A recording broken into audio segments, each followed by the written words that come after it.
दोस्तों, प्राचीन समय की बात है। धर्मपुर नामक एक सुंदर नगर था जो एक नदी के किनारे बसा हुआ था। उसी नदी के पास एक वट वृक्ष पर एक नीलकंठ अपनी पत्नी के साथ रहता था। एक दिन की बात है, नीलकंठ और उसकी पत्नी भोजन कर रहे थे। तभी नीलकंठ की पत्नी की नजर एक बुजुर्ग किसान पर पड़ती है जो एक पेड़ के नीचे बैठकर भोजन करने जा रहा था। तभी वहां एक भूखा भिखारी आता है और उस बूढ़े किसान से भीख मांगने लगता है। उस बुजुर्ग किसान ने खुद भोजन न करके अपना खाना उस भूखे भिखारी को दे दिया। यह देखकर नीलकंठ की पत्नी नीलकंठ से कहती है, हे प्रियवर, उस बुजुर्ग किसान ने खुद भोजन न करके अपना भोजन उस भिखारी को क्यों दे दिया? तब नीलकंठ कहता है, प्रिय, प्रत्येक मनुष्य अपने जीवन में कुछ न कुछ दान करता है। कोई भोजन, कोई वस्त्र, तो कोई धन दान करता है। लेकिन प्रिय, क्या तुम्हें पता है कि सबसे अच्छा और उत्तम दान कौन सा है? कौन सा दान करने से हमें सबसे बड़ा पुण्य मिल सकता है? इस पर नीलकंठ की पत्नी कहती है, नहीं प्रियवर, ऐसा कौन सा दान है? तब नीलकंठ कहता है, प्रिय, यह बात मैं तुम्हें एक कहानी के माध्यम से बताता हूं जो न केवल प्रेरणादायक है, बल्कि जो भी कहानी को ध्यानपूर्वक अंत तक सुनता है उसे इस कहानी से यह भी पता चलेगा कि सच्चा और अच्छा दान क्या होता है और इसका महत्व कितना बड़ा है। आगे नीलकंठ कहानी शुरू करता है और कहता है, प्रिय, प्राचीन समय की बात है। चंद्रपुर नामक किसी गांव में कैलाश नाम का एक युवक रहता था जो लकड़ी काटकर अपना जीवन यापन करता था। वह अपनी पत्नी के साथ साधारण जीवन जी रहा था। जलाऊ लकड़ी से होने वाली आमदनी पर्याप्त नहीं हो पाती थी, जिससे हमेशा उसके परिवार में भोजन और कपड़ों की कमी बनी रहती थी। एक दिन परेशान होकर गुस्से में कैलाश की पत्नी उससे कहती है, कितने दिनों तक यह सिलसिला चलता रहेगा? न कोई त्योहार होता है, न कोई खुशी। क्यों ना इस लकड़ी काटने के काम को छोड़कर तुम नगर जाकर कोई और काम ढूंढ लो। कब तक हम यूं ही कठिनाइयों और गरीबी में जीवन बिताएंगे? कैलाश ने बड़े प्यार से उत्तर दिया, भाग्यवान, मैं हमेशा तुम्हारी बात मानता हूं, लेकिन मैंने पहले भी कहा है कि मैं यह गांव नहीं छोड़ सकता। शहर में यहां के जैसी शांति नहीं मिलेगी, और हां, मैं नहीं चाहता कि यह विषय हमारे बीच दोबारा आए। उसकी पत्नी ने कहा, ठीक है, जैसा तुम्हें सही लगे। खाना तैयार है, खाकर लकड़ी काटने चले जाओ। दोस्तों, भोजन करने के बाद कैलाश लकड़ी काटने के लिए जंगल की ओर निकल पड़ा। चलते चलते वह काफी दूर पहुंच गया। वह सोचने लगा, आज तो बहुत दूर आ गया हूं, मुझे एक बड़ा पेड़ चाहिए जिससे आज अच्छी आमदनी हो जाए। लेकिन ऐसा कोई बड़ा वृक्ष नजर नहीं आ रहा। वहां एक पेड़ है, पर छोटा है। चलो आज के लिए इसी से काम चला लेता हूं। कैलाश ने वह पेड़ काटा और सिर पर जलाऊ लकड़ी का गट्ठर रखकर नगर की ओर बेचने के लिए निकल पड़ा। लेकिन नगर पहुंचने पर उसने देखा कि लकड़ी खरीदने वाला कोई नहीं था। वह सोचने लगा, क्या मुझे यह सारी लकड़ियां वापस घर ले जानी पड़ेंगी? तभी रास्ते में एक पंडित ने उसे आवाज लगाई, सुनो लकड़ी बेचने वाले, इधर आओ, ये लकड़ियां कितने की हैं? कैलाश ने कहा, पंडित जी, आपको सारी लकड़ियां चाहिए या आधी? अगर सारी चाहिए तो कम दाम में दे दूंगा। पंडित ने कहा, मुझे सारी लकड़ियां चाहिए, लेकिन तुम्हारे बताए गए दाम पर नहीं, मैं सिर्फ अपने दाम पर ले सकता हूं। कैलाश ने थकान भरे स्वर में कहा, अरे तो फिर यह लकड़ियां बहुत सस्ती हो जाएंगी, लेकिन चलिए दे दीजिए, वैसे भी मैं थक चुका हूं। पंडित ने 60 रुपए देते हुए कहा, ये लो, और लकड़ियां यहां रख दो। वैसे तुम भूखे लग रहे हो, क्या कुछ खाना खाओगे? सब तैयार है, खाना खाकर ही जाना। कैलाश ने कहा, मुझे भूख तो बहुत लगी है, लेकिन अगर मैं खाऊंगा तो आपके लिए खाना नहीं बचेगा।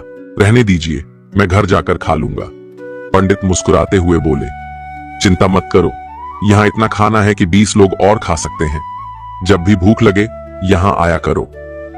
कैलाश ने पूछा, क्या आप हमेशा ही सबको ऐसे खाना खिलाते हैं? पंडित ने उत्तर दिया, जब तक परमात्मा ने मुझ पर कृपा बना रखी है, मैं यह करता रहूंगा, यह सब उनकी मर्जी है। कैलाश ने कहा, ठीक है, तो मैं आज खाना यहीं पर खाऊंगा।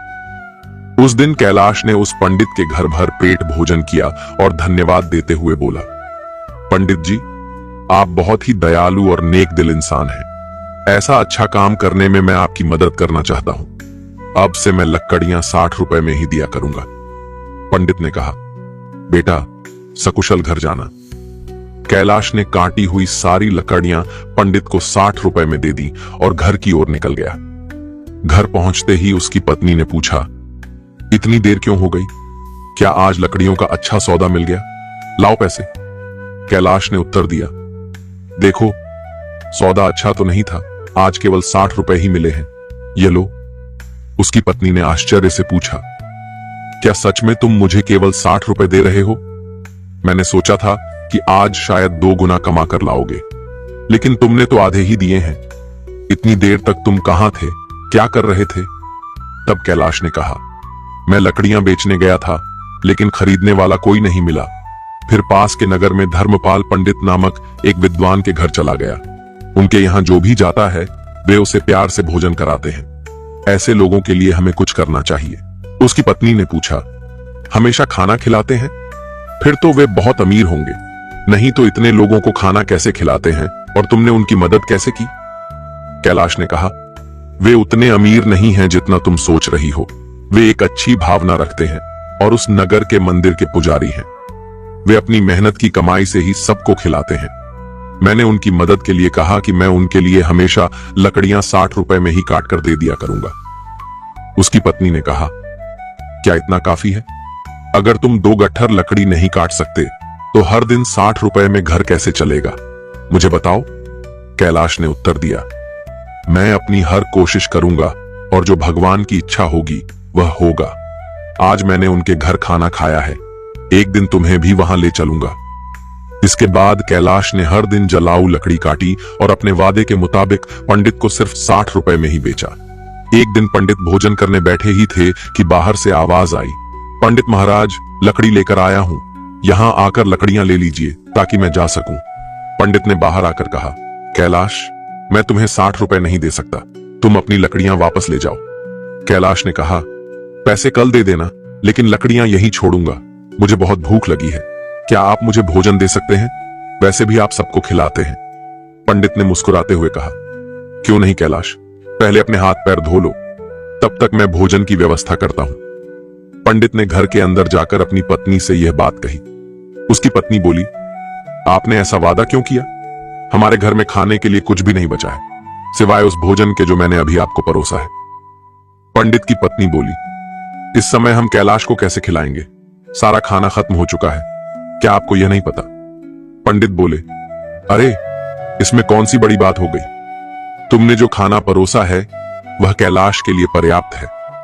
मैं सोच रहा हूं कि आज उपवास कर लूं। पंडित की पत्नी बोली, मुझे बताओ तुम ऐसा कितनी बार करोगे? जब हमारे पास खुद के लिए भी पर्याप्त नहीं है तो दूसरों के लिए इतना सब क्यों करते हो? यह सब कहां से आएगा? पंडित बोले, ईश्वर सब कुछ देते हैं, पहले कैलाश को भोजन परोस दो। मित्रों, पंडित ऐसे ही लोगों को भोजन कराते थे, भले ही उनके पास स्वयं के लिए भी कुछ ना हो। एक दिन कैलाश लकड़ी काटने जंगल गया। उसने सोचा, जंगल के किनारे के सारे सूखे पेड़ तो मैं पहले ही काट चुका हूं, अब जो बचे हैं वे सब हरे पेड़ हैं। जंगल के अंदर जाना थोड़ा मुश्किल लग रहा है, मैं इससे पहले कभी इतना अंदर नहीं गया।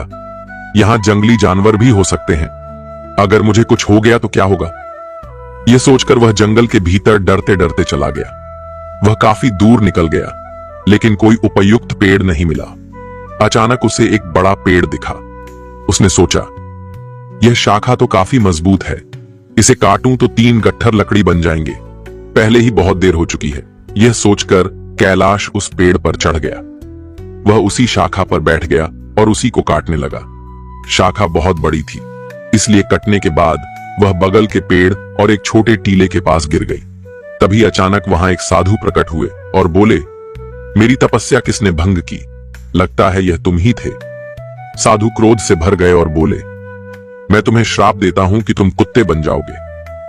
कैलाश घबरा गया और बोला, महाराज मुझे माफ कर दीजिए, मुझे नहीं पता था कि आप यहां तपस्या कर रहे हैं। साधु बोले, मैं यहां वर्षों से तपस्या कर रहा हूं, तुमने मेरी तपस्या तोड़ी है, इसलिए तुम इस पाप के भागीदार हो। कैलाश ने विनती की, महाराज मैं रोज लकड़ियां काटने आता हूं और उन्हें बेचकर अपनी आजीविका चलाता हूं। मैंने जानबूझकर ऐसा नहीं किया। कृपया इस श्राप को वापस ले लीजिए। यह सुनकर साधु का गुस्सा थोड़ा शांत हुआ। तब वे कैलाश से बोले, मैंने जो श्राप तुम्हें दिया है इसे वापस लेना संभव नहीं है, लेकिन एक उपाय है जिससे तुम इस श्राप से मुक्त हो सकते हो। कैलाश ने पूछा, कृपया मुझे उपाय बताइए महाराज, मैं इस श्राप से कैसे मुक्त हो सकता हूं? साधु बोले, तुम ऐसे 2 लोगों को ढूंढो जो सबसे अच्छा दान करते हो। उनके भोजन के बाद बचा हुआ एक भी दाना खा लेने से तुम्हारे श्राप का असर धीरे धीरे समाप्त होने लगेगा। जब तुम पूरी तरह सफेद हो जाओगे तब इस श्राप से मुक्त हो जाओगे। कैलाश ने रोते हुए कहा, महाराज, मैं अपनी पत्नी का सहारा हूं। लकड़ियां बेचकर जो पैसे लाता हूं उससे हमारा गुजारा होता है। अब मैं कुत्ता बन गया हूं तो मेरा अब क्या होगा? साधु बोले, चिंता मत करो, ईश्वर मदद करेंगे। जब तुम्हारा श्राप टूटेगा तब तुम्हारा जीवन सुखी हो जाएगा, धन धान्य से भरा होगा और तुम्हें हर कष्ट से मुक्ति मिलेगी। यह कहते हुए साधु वहां से चले गए। कैलाश साधु के श्राप के कारण कुत्ते में बदल जाता है। इसके बाद कैलाश श्राप से छुटकारा पाने के लिए यात्रा पर निकल पड़ता है। वह सोचने लगता है, जैसा साधु ने कहा, मुझे सबसे अच्छा दान देने वाले कहां मिलेंगे? मेरी समझ में कुछ नहीं आ रहा। हां, पंडित जी, वह बड़े ही उदार और नेक दिल व्यक्ति हैं। अब मैं सबसे पहले उन्हीं के पास जाता हूं। कैलाश कुत्ते के रूप में पंडित के घर पहुंचता है। पंडित अपनी पत्नी से कहते हैं, चलो, अच्छा हुआ, आज मैं बिना किसी बाधा के सभी मेहमानों को भोजन खिला पाया। सच में भगवान की कृपा है।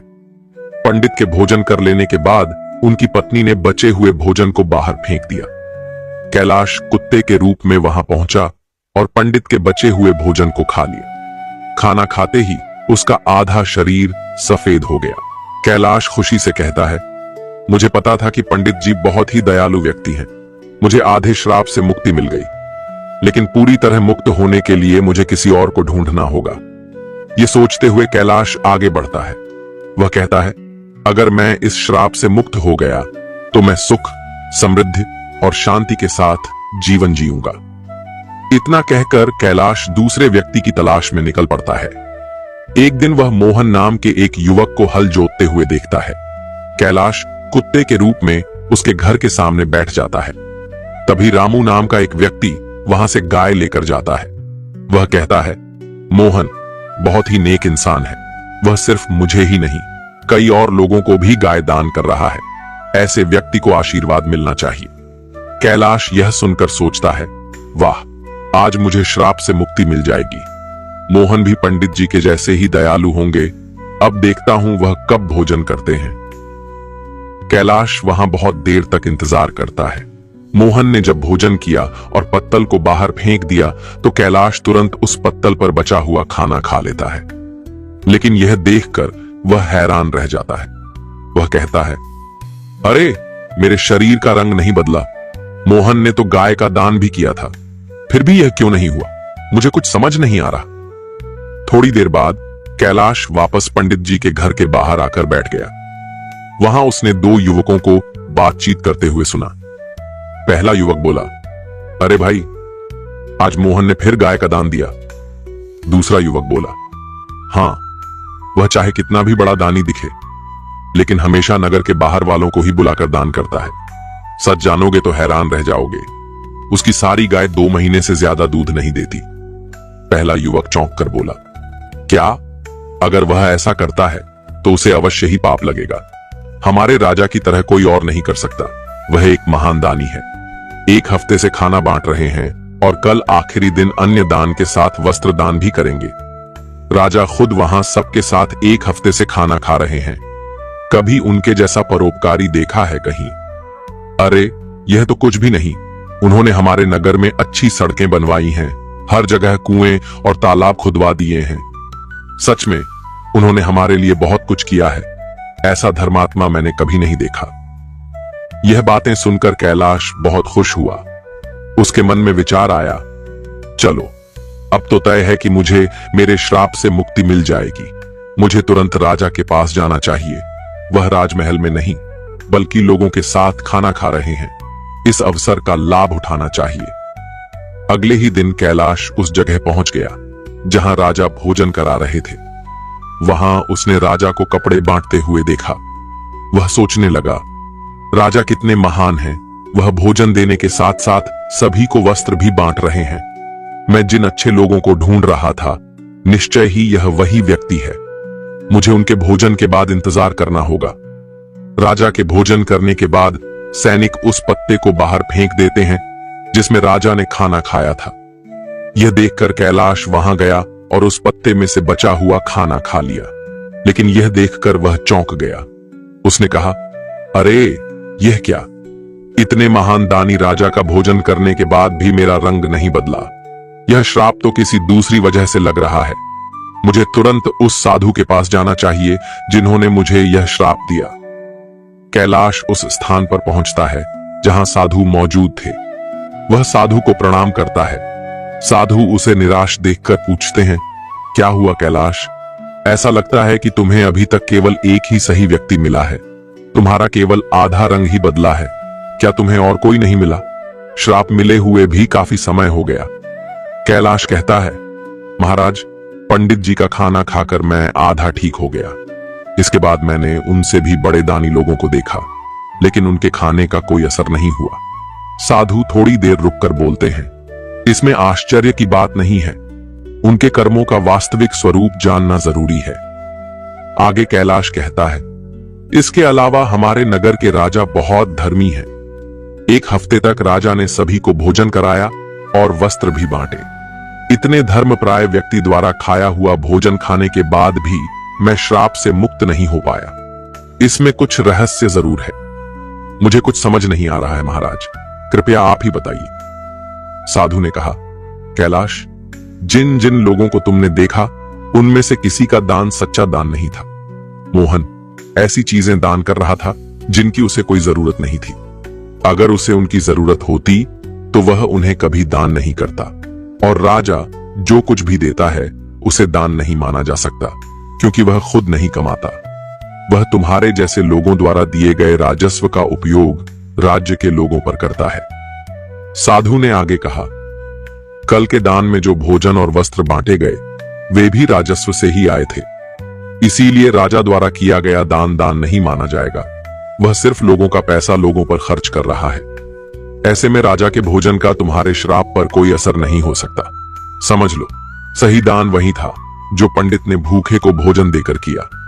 भले ही उन्होंने खुद नहीं खाया, लेकिन उनका दान सबसे श्रेष्ठ था। इसीलिए तुम्हें और प्रयास करना होगा। तुम श्राप से मुक्ति के करीब हो। कैलाश ने कहा, समझ गया महाराज, धन्यवाद। उदास मन से कैलाश वहां से चल पड़ा। उसने सोचा, बाप रे, कितनी दूर आ गया हूं, बहुत भूख लगी है। अच्छा होगा कि पास में कुछ खाने को मिल जाए। तभी उसने देखा एक किसान घड़े में पानी लेकर जा रहा था। पास में खड़े दो युवक आपस में बातें कर रहे थे। उस किसान को देख रहे हो, वह रोज इस धूप में इस पानी से भरे मटके से यहां से गुजरने वालों को पानी पिलाता है। वह बूढ़ा आदमी 80 साल से अधिक का लगता है, पर फिर भी उसका काम काबिले तारीफ है। थोड़ी देर में किसान ने खाना निकाला और खाने लगा। कुत्ते के रूप में भूखे कैलाश को देखकर किसान ने अपने भोजन में से कुछ लिया और उसे दे दिया। जैसे ही कैलाश ने वह भोजन खाया, उसका श्राप समाप्त हो गया और वह वापस इंसान बन गया। उसने किसान को धन्यवाद दिया और खुशी खुशी वापस लौट आया। उसने सोचा, सचमुच दान कभी छोटा या बड़ा नहीं होता। भूख मिटाने वाले पंडित और प्यास बुझाने वाले इस किसान जैसा होना ही सच्चा दान है। सबसे अच्छा दान वही है जो निस्वार्थ भाव से दूसरों की मदद के लिए किया जाए। चलते चलते कैलाश अपनी पत्नी के पास अपने घर पहुंच गया और खुशी से रहने लगा।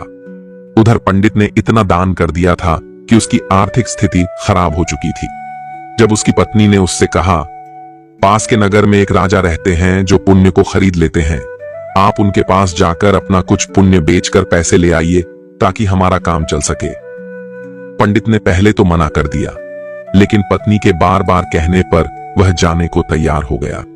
उसकी पत्नी ने उसके खाने के लिए 4 रोटियां बनाकर दी। पंडित अपने घर से चल पड़ा। जब वह नगर के समीप पहुंचा तो उसने एक तालाब देखा। वहां स्नान आदि कर्मों से निवृत्त होकर वह रोटियां खाने के लिए बैठा ही था कि एक कुतिया उसके सामने आ गई। कुतिया ने जंगल में बच्चों को जन्म दिया था। 3 दिन से कुतिया और उसके बच्चे भूखे थे। भारी बारिश के कारण वह बच्चों को छोड़कर कहीं जा भी नहीं सकती थी। पंडित ने कुतिया को भूखा देखा तो अपने भोजन में से एक रोटी उसे दे दी। कुतिया ने रोटी खा ली, फिर उसने दूसरी रोटी दी, जिसे कुतिया ने खा लिया। इस तरह पंडित ने एक एक करके अपनी 4 रोटियां कुतिया को खिला दी। कुतिया तृप्त हो गई, लेकिन पंडित खुद भूखा रह गया और वहां से राजा के महल को चल पड़ा। पंडित राजा के पास पहुंचा और कहा, मैं अपना पुण्य बेचना चाहता हूं। राजा ने कहा, आप दोपहर के बाद आइए। राजा ने अपनी पत्नी से पूछा, एक पंडित विद्वान यहां आया है जो अपना पुण्य बेचना चाहता है। तुम्हारे अनुसार उसके पुण्य में से कौन सा पुण्य सबसे बड़ा है जिसे मैं खरीदूं? पत्नी ने कहा, जो आज उसने जंगल में 3 बच्चों वाली कुतिया को रोटी खिलाकर कमाया है, वही पुण्य अच्छा है। पत्नी की यह बात सुनकर राजा पंडित के पास गया और बोला, आप कौन सा पुण्य मुझे देंगे? पंडित बोला, आप कौन सा पुण्य लेना चाहते हैं? राजा ने कहा, आज आपने जो यज्ञ किया है, हम उसी का पुण्य लेना चाहेंगे। पंडित ने कहा, मैंने आज कोई यज्ञ नहीं किया, मेरे पास इतना धन ही नहीं है कि यज्ञ कर सकूं। राजा ने उत्तर दिया, आपने आज तालाब किनारे एक भूखी कुतिया को 4 रोटियां खिलाई हैं, हम वही पुण्य खरीदना चाहते हैं। पंडित ने पूछा, उस समय तो वहां कोई नहीं था, आपको कैसे पता चला? राजा ने कहा, मेरी पत्नी पतिव्रता है, उसी ने मुझे यह सब बातें बताई हैं।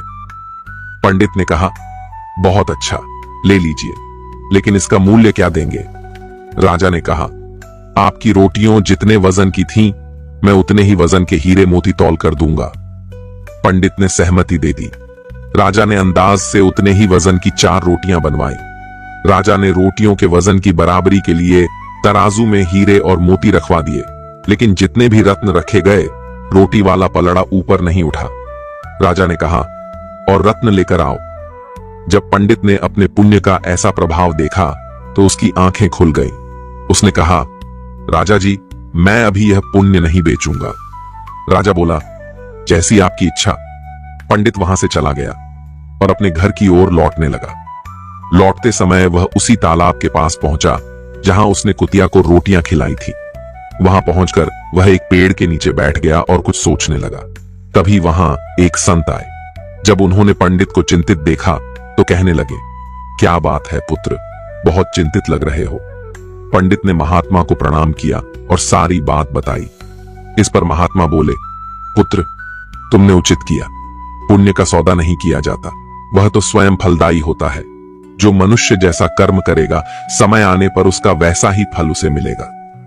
महात्मा की बात सुनकर पंडित को शांति मिली और वह महात्मा से विदा लेकर अपने घर को जाने लगा। तब महात्मा ने पंडित को एक पोटली देते हुए कहा, पुत्र, इसे लेते जाओ, इसमें कुछ मेवे हैं। रात्रि के भोजन उपरांत इनका सेवन करना, तुम्हारा कल्याण होगा। पंडित ने पोटली ली और महात्मा को धन्यवाद देकर अपने घर लौट आया। घर पहुंचकर पंडित ने भोजन किया और टहलने के लिए घर के बाहर चला गया। जब पंडित की पत्नी की नजर मेज पर रखी पोटली पर पड़ी तो उसके मन में पोटली खोलने की उत्सुकता होने लगी। उसने मेज से पोटली उठाई और उसे खोलकर देखने लगी। जब उसने पोटली खोली तो उसके आश्चर्य का ठिकाना नहीं था। पोटली में हीरे, पन्ने और माणिक चमक रहे थे। वह बेहद प्रसन्न हुई। थोड़ी देर बाद जब पंडित वापस आया तो उसकी पत्नी ने पूछा, इतने सारे हीरे पन्ने कहां से ले आए? पंडित ने कहा, क्यों मजाक कर रही हो? सूखे मेवे तुम्हें हीरे मोती लग रहे हैं। पत्नी बोली, मजाक नहीं कर रही, मैंने खुद पोटली खोलकर देखी है, उसमें तो ढेर के ढेर बेशकीमती हीरे पन्ने भरे पड़े हैं। पंडित बोला, मुझे लाकर दिखाओ। पत्नी ने पोटली को उसके सामने रख दिया। पंडित उन्हें देखकर चकित रह गया। वह समझ गया कि यह सब उसी पुण्य का प्रभाव है जो उसने कुतिया को रोटियां खिलाने से प्राप्त किया था, और वह महात्मा कोई और नहीं, साक्षात परमात्मा थे। फिर उसने अपनी यात्रा का सारा वृतांत अपनी पत्नी को सुनाया। उसने बताया कि किस प्रकार राजसी और तामसी दान का फल सीमित होता है। एक भूखी कुतिया और उसके बच्चों को रोटियां देने के कारण यह चमत्कार हुआ। यह सब भगवान की कृपा और दया का ही परिणाम है। आगे पंडित ने अपनी पत्नी से कहा, यह भगवान का संदेश है कि जरूरतमंद की मदद करना सबसे बड़ा पुण्य है।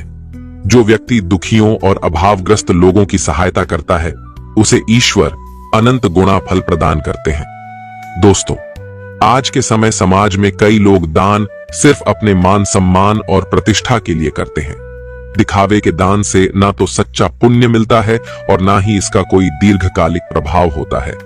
दिखावे का दान कभी कभी व्यक्ति को अहंकार की ओर ले जाता है। दान हमेशा निस्वार्थ भाव से होना चाहिए। जैसे इस कहानी में पंडित ने अपनी भूख की परवाह किए बिना कुतिया और उसके बच्चों को 4 रोटियां दी। उसने सोचा भी नहीं था कि उसका यह छोटा सा त्याग इतना बड़ा फल देगा। मित्रों, इसी तरह यह कथा हमें यह भी बताती है कि जरूरतमंद की सहायता करने का असली अवसर वही होता है जब वह वास्तव में संकट में हो। आपदा के समय दिया गया थोड़ा सा सहयोग भी अनमोल हो सकता है। यह न केवल जरूरतमंद व्यक्ति के जीवन को बदलता है, बल्कि देने वाले के जीवन में भी सकारात्मक परिवर्तन लाता है। जब कोई व्यक्ति त्याग की भावना से प्रेरित होकर दान करता है तो उसके अंदर से माया के मोह का अंत हो जाता है। यह त्याग मनुष्य को अहंकार से मुक्त करता है और उसे ईश्वर के समीप ले जाता है। साथियों, इस कहानी का यही संदेश है कि सच्चा पुण्य त्याग और निस्वार्थ सेवा में है। निस्वार्थ भाव से किया गया दान ही सच्चा और उत्तम दान है। हर मनुष्य को यह प्रयास करना चाहिए कि वह अपनी क्षमता के अनुसार दान पुण्य और जरूरतमंदों की मदद करे। जरूरतमंद की सेवा करना ही सच्चा धर्म है। जैसे पंछी के पानी पीने से नदी का पानी कम नहीं होता, ठीक उसी प्रकार सामर्थ्य अनुसार दान करने से धन खत्म नहीं होता। दोस्तों, कहानी अच्छी लगी हो तो वीडियो को लाइक करके स्टोरियन सफर चैनल को सब्सक्राइब कर लेना और साथ में बेल आइकन भी दबा देना। मिलता हूं आपको एक और नई वीडियो के साथ। धन्यवाद। नमो बुद्धाय।